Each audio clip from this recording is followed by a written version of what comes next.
Good morning. We're back. We're going to go on numbers 16 through 30 on the ACT English. When this quarantine is no reason to stop learning. And I'm not going to focus so much on the big picture questions, but the grammar, because that's what a lot of people struggle with is the grammar. Because again, I said the way the education system is set up now, the curriculum, it's all focused on reading comprehension, and you kind of get grammars in your writing, but it's not specifically taught like it was to me. And so we're going to focus on the grammar, focus on the grammar, focus on the grammar, so you can pick your ACT score up in English. And again, as I said, there's only a few different kinds of question types. There's parallel structure, there's semicolons, there's some commas, parenthetical expressions. For the most part, if you get all those and if you know what to look for, you're going to ace the ACT English. All right, so let's get started. All right, so we're going to be learning about geology and the Himalayan garnets. Now, again, none of these topics are going to be pretty much anything that you're interested in. They don't care. They do that on purpose because they're trying to trick you. They're trying to make it intentionally dull and boring. Now, I don't mean to offend anybody who's super excited about geology or Himalayan garnets, but that's what they're trying to do. It's one of the many ways the ACT is trying to test you.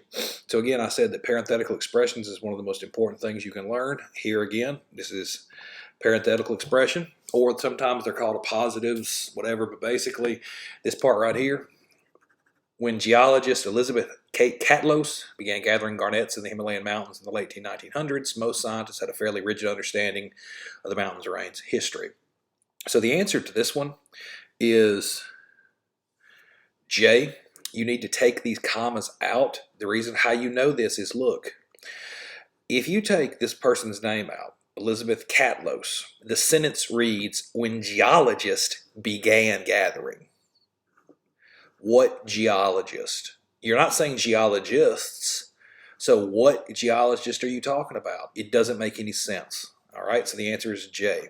All right, 17. This one's a little tricky because it kind of goes against the ing stuff and the parallel structure I told you about. Again, on the ACT, you may have one thing that you do 99 times out of 100, but then there'll be that one time when it's different. And they're playing on you thinking that it's going to be the same way. And in this instance, you should just be able to read it and see it doesn't sound correct. Again, on the ACT English, if it sounds wrong, it is wrong. If it sounds right, it is right. It's commonly held that the Himalayan mountains had formed approximately 55 million years ago when India drifted north of a layer of semi-molten rock collided with Asia. All right, all of this point up to collided with Asia sounds correct. It's grammatically correct. However, this collided with Asia part makes this other part up here wrong. Okay, so the answer is C, drifting. And you may be saying, well, why is it drifting when you told me earlier that it should be parallel structure and the verb should be the same? The reason why is because this one is written in present tense. This one is written in present tense, and then they switch to past tense in the same sentence. All right? Approximately 55 million years ago, when India drifting north of a layer of semi-molten rock, it also becomes a parenthetical expression. So you got weirdness on parallel structure and you got weirdness on parenthetical expressions. Up here, you had a parenthetical expression. Now you got another one, but it's just in a different format. Now look, if you took drifting north of a layer of semi-molten rock out, the sentence would be perfectly fine. So that's why the answer is C.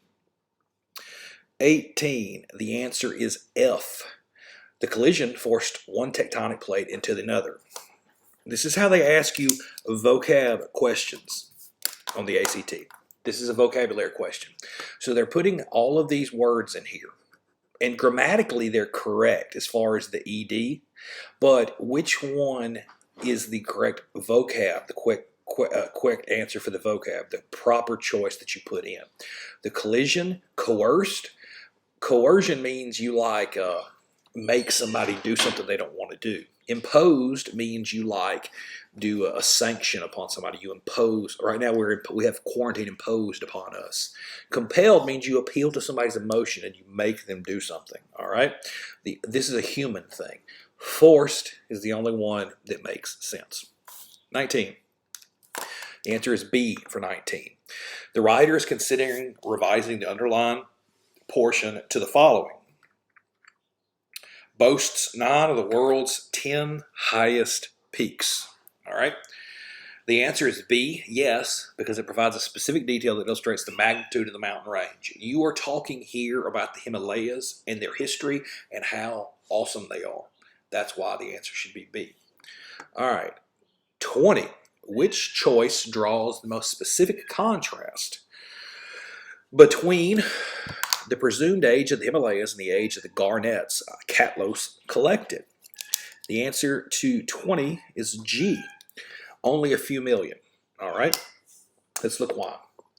Remained relatively unchanged over these tens of millions of years. Catlos was surprised to discover that some of the garnets she had collected formed only a few million years ago. It's specific. You can't delete it. You can't delete it right here because the sentence wouldn't make any sense. Formed years ago, it doesn't, I mean, technically it makes a little sense, but not really. Not very many is not specific. All right. Most specific. All right, 21. The answer to 21 is D.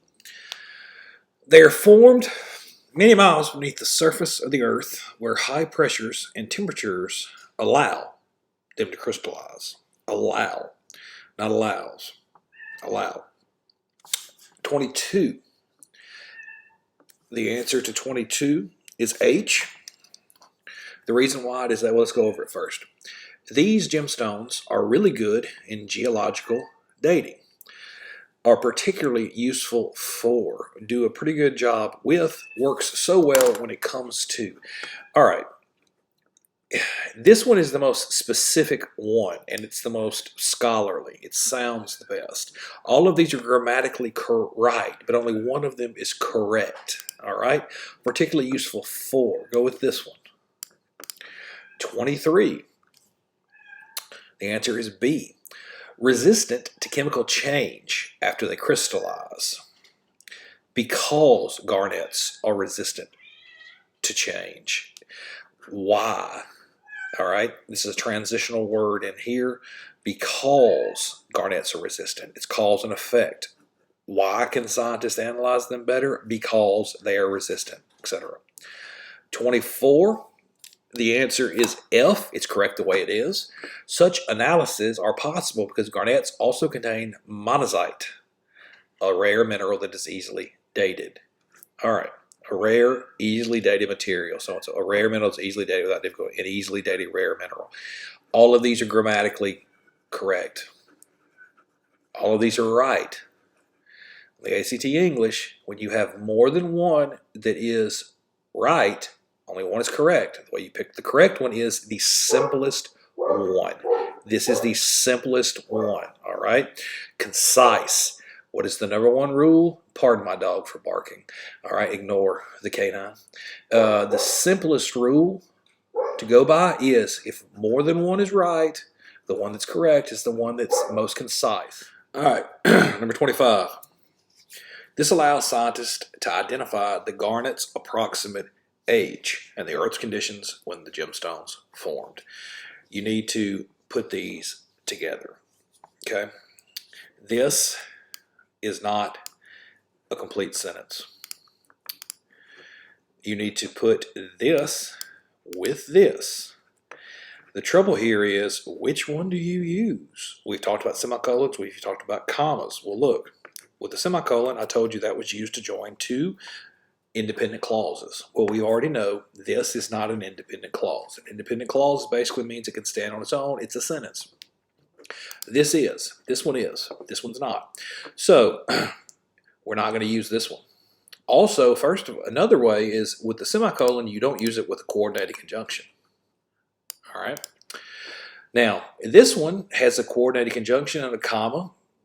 That would be correct if this was a independent clause, but it's not. So when you have an independent clause and a dependent clause, this one cannot stand on its own. It's a dependent clause. You just join them together, put them together, but without a comma or any kind of punctuation. 26, the answer is G, the Himalayas. The dating of Gatlos's garnets as well as analysis of the pressures and temperatures encoded in their structure, indicates that they, what is they? What are we talking about here? Okay, we're talking, well, first of all, it's not correct because you got to be specific. It's not J because what is somewhat?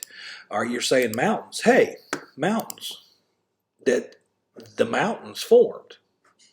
Okay? But again, most specific, the Himalayas. The answer is G.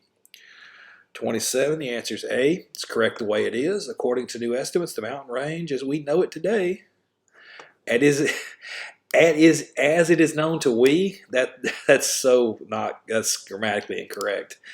That us know, that's just like so grammatically incorrect as well. As we know them today, hey, maybe, no, but again, the simplest one is this one, as we know it. All right, you can just, the simplest one. 28. Answer's F. Correct. No change. So that's 2 in a row that are no change. One of the biggest myths of the test is you can't have no change like, that's not the right one. It's the trick. No, there's several no changes. The answer will be no change about 25% of the time. All right. Another biggest myth of the test is it can't be like right to have the same answer, 4 in a row. No, that's also a misconception. It can be. All right, these are 2 big picture questions because it says right there, questions 29 and 30 ask about the preceding passage as a whole. All right, let's see if we can do them. All right, the writer is considering adding the following sentence to the essay. Here it is. If the writer were to add this sentence, it would most logically be placed at. The answer here is C. That's just a big picture question, a reading comprehension question. Really can't help with that because, in the classroom, you'd have a copy of the test in front of you and we could go over it all like that, but it's a little difficult here. Suppose in the next one, suppose the writer's primary purpose has been to offer a brief biography of a notable scientist. Would this essay accomplish that purpose? The answer is H. No, because it focuses on how one geological finding changed a long-held scientific belief. I can go over that one with you because simply it's not a biography of this Catlows person. It just says who she is, what she did. All right, so it's not a biography of her. A biography is her history, her story. That was questions 16 through 30. We saw parallel structure again. We saw semicolons again. We saw parentheticals. Those are in every single passage, period. You have to be able to learn to recognize parentheticals, semicolons, how they're used. So come back.